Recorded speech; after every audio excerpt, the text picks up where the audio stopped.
Hi, welcome to Supper with Stella. Today we're going to be making a lamb and cranberry tagine. So this is something that I like to make around the holidays a lot. The lamb and then the tagine just make it seem kind of special. Also, I use cranberries in it, which are only seasonally available for me. So even though you could use frozen cranberries and make this year-round. So a tagine, if you've never had it or never heard of it, it's like a Moroccan stew. So the method I'm going to use to cook everything is essentially the same method that I use to cook a pot roast or even like get a beef stew started or do something like a coq au vin. It's a low, slow cook, takes a long time. It takes several hours to cook. Most of it is hands off though. The cooking time is hands off. It really doesn't take that long to get started though. So a tagine is the name of the stew itself, but it's also the name of the vessel used to cook it in. So this whole setup here is a tagine. It's a cast iron bottom part, so just a cast iron pan, and then this conical thing is stoneware. And so you put the lid on it to cook it. I found this recently, so this is my first time using it. I've always just used a Dutch oven in the past and it's just fine. But got a good deal on this. I was really excited to find it actually. So, as I said, this is lamb. Now, it's an inexpensive cut of lamb. I have made this using lamb chops, but you really would prefer to, I'm using leg today. So I've got a 2 pounds leg of lamb that's just cubed up. I have used neck in the past. That is like, it's called lamb collar, and it's just like slices of lamb with the bone in, and I have just seared them off piece by piece and used them in that way. I didn't cube those up. They are a thinner cut, so they just kind of break down. But I actually couldn't find any of those today, so I ended up just getting leg of lamb and just went ahead and cubed it up into bite-sized pieces. Really, for any kind of braising, you want to use a less expensive cut of meat. Like I said, I have used lamb chops for this, but that's just because it was the only lamb I could get my hands on, and I really wanted to make it. So, I've got my pan over medium-high heat. I've got some olive oil in it. I've salted all my lamb. Still, I don't hear a sear. I'm waiting for it to heat up just a little bit more.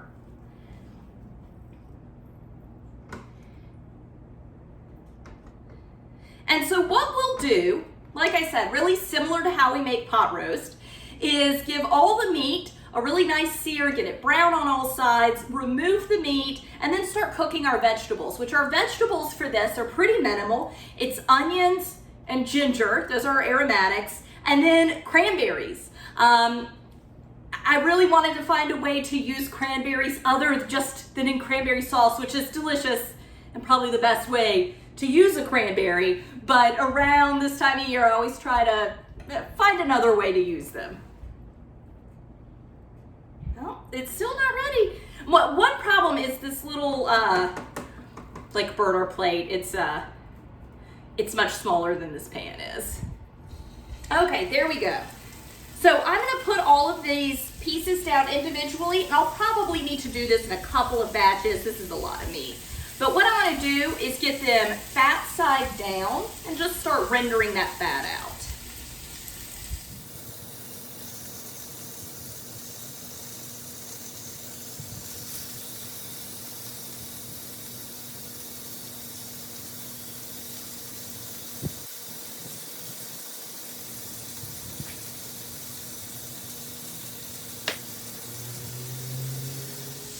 So I decided to move my lamb back to my big stove. This little eye, it's just too small for that pan. So I am searing things up behind me, but I wanted to just go ahead and get a couple of onions chopped. So nothing special, just a rustic chop. Doesn't need to be perfect.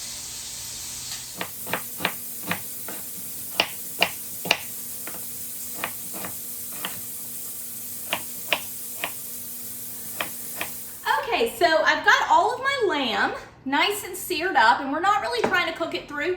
We're just trying to get it seared. So now I am just going to get my onions, and it's 2 onions that I've chopped up.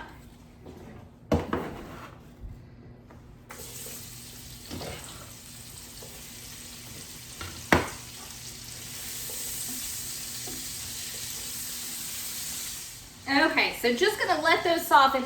Then I'm gonna grate, let's see, a good bit of ginger, about this is gonna serve a lot. So about 2 inches worth of ginger. I will grate up and get it in. I wouldn't want to put it in just yet, just because it would burn at this point. So let those onions soften while I grate up my ginger.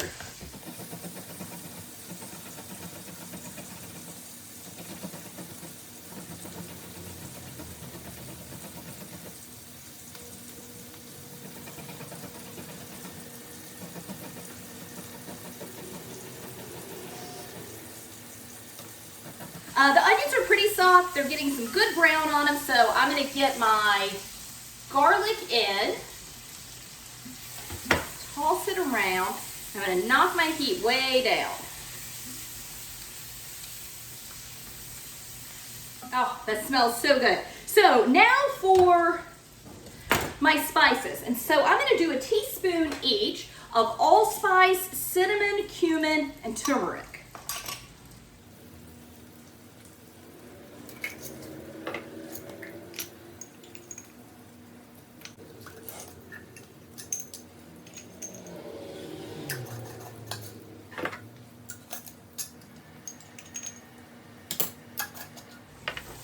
And just toss that around and get all of your spices incorporated and like tossed in the fats and the oils that are in here. That is going to help bloom the spices. There's not a ton of stuff in this dish. You know, I compared it to a pot roast. With a pot roast, I'd have all sorts of other vegetables going on. As far as vegetables, it's really just onions and a little fresh ginger and a cup of cranberries. So really want to get all the flavor that we can out of these spices. Oh, and I'm going to add, I salted the lamb pretty heavily, so I'm just going to do a heaping teaspoon of salt, and I will just check it when it gets closer to time to serve, just to see if I need to add a little more salt. Okay, so next thing I'm going to do, I'm going to deglaze, and I'm going to use cranberry juice. Now, this is not cocktail. It is 100%, I don't know if you can read this from there, but 100% cranberry juice.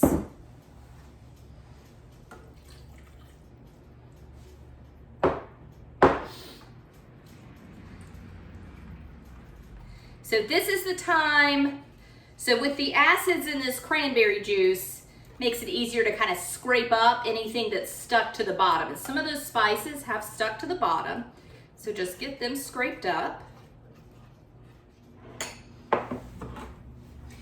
So the next thing I want to add are 2 cups of dates. So I might have to open a fresh pack to get a few more dates out. These have not been pitted, so I do want to make sure to pull the pit out of these. You don't really need to slice them down. I just kind of make a little cut, pull the pit out, and then tear it in half and put that in.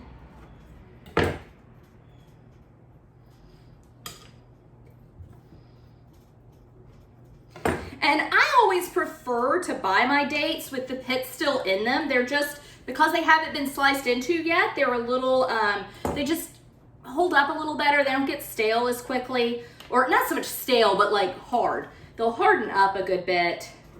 But sometimes I can only find it pre-pitted, and that's fine too. Just if I have my choice, I will take unpitted medjool.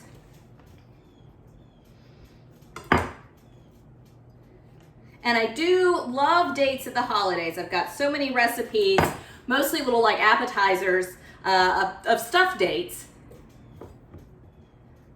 But it's nice to actually put them into a dish. Kind of like cranberries. They're something I see at the holidays a lot, and I eat them through the year as a snack, but I don't really get them into a dish that frequently. All right, so I'm gonna stir my dates in, and then I'm gonna add a cup of cranberries, one of those stars of the show. And then, of course, the real star, which is all the lamb. And one thing I don't believe I said, but when you're cooking the lamb, you don't have to cook it all the way through. You're just getting a good sear on the outside. This is going to cook for about 2 hours. So that lamb will have plenty of time to cook through. And then finally, one last thing, I'm just gonna add a cup of water to this. You don't need to do stock or anything like that. We have so many flavors in here. There's no need to really add any more at this point. Save yourself the trouble. Just use the tap water. You do want to, this is very full. As I said, I normally make this in a Dutch oven, so I'm usually using a much larger vessel for this. Just get everything. You want to get the lamb nestled in. And I'll check the water level during cooking just to make sure that nothing is cooked down too much. I doubt that it will happen because this will cook on my big stove, not on the side, but this will cook on the real stove with the lid on. So it's proper tagine for about 2 hours. So I'm gonna go ahead and move that back there, and we're gonna make one more thing together. So I wanna throw together a little like relish to go on top. So this is just a quick little easy to make cranberry relish that I serve on top of it. So what I'll do is when I go to serve it tonight, I will, and as with most braised dishes, this is really good for making ahead. You could serve it in a few days from now. Honestly, you could kind of, as far as making ahead, do with it what you need to. If you have not a lot of time to cook or do anything just before serving, you could cook this through, meaning everything we've done so far, plus the 2 hours on the stove, in advance, and then just heat it over the stove again just before serving it. Or you could cook up until the point we have so far, meaning searing it, getting everything in the pot, and then cooking it, you know, it's maybe 2.5 hours since it would come out of the refrigerator cold. But then cooking it the long cook period later, because there's really nothing left to do. It's just gonna cook. We're gonna serve it over couscous, which if you are making this in advance, don't make your couscous in advance. I like to sometimes throw some like pomegranate seeds on top of the couscous. It just makes it look pretty, like pomegranate and parsley makes it look really pretty and festive this time of year. Not necessary, plain couscous is certainly fine.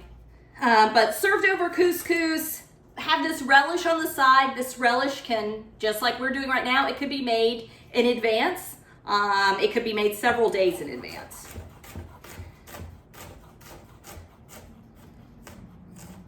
So my recipe calls for half a red onion. I'm out of red onions, and I really, if I can avoid using halves, I do. So I am gonna slice up 2 small shallots instead.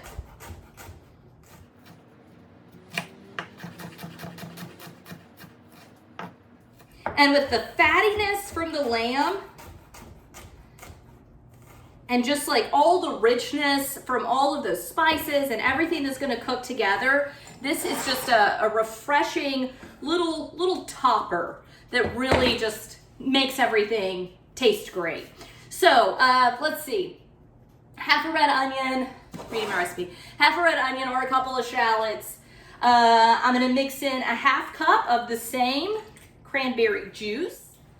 And then to sweeten this a little, I'm gonna do a couple of tablespoons of red jelly. I don't really specify what kind. I have raspberry on hand for making my Linzer cookies. You could certainly use strawberry, you could use a red currant. The red is just gonna mimic the color, which is why I specify red, but you could even use like peach or apricot or something that wouldn't, affect the color too much. Basically, we just want to get a little bit of sweetness in and just a little, just a little extra flavor in here. Okay, I'm gonna add a little salt and then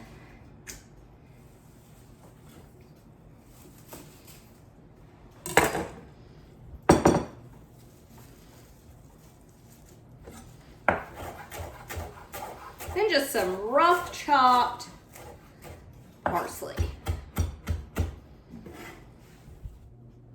Okay, so chopped up about half a cup of cranberries, and they are gonna go in. And then I am just gonna give this a stir and just let it kind of sit together for the next few hours while everything cooks. And then this will just, like I said, this will just be served as a little topping, kind of just a little fresh garnish to go over the top of the tagine, which is going to be rich and flavorful and just full of a lot of really deep savory flavors. So this will just kind of balance everything out. All right, that is it. So that is actually it. So I will give you a picture, show you what it looks like when it's done cooking, which, like I said, is going to be at least 2 hours before it's finished. I'll check on its water level and its salt level kind of as it cooks, but for the most part, that's it. All the hands-on part is done. So thanks so much for joining me. Bye.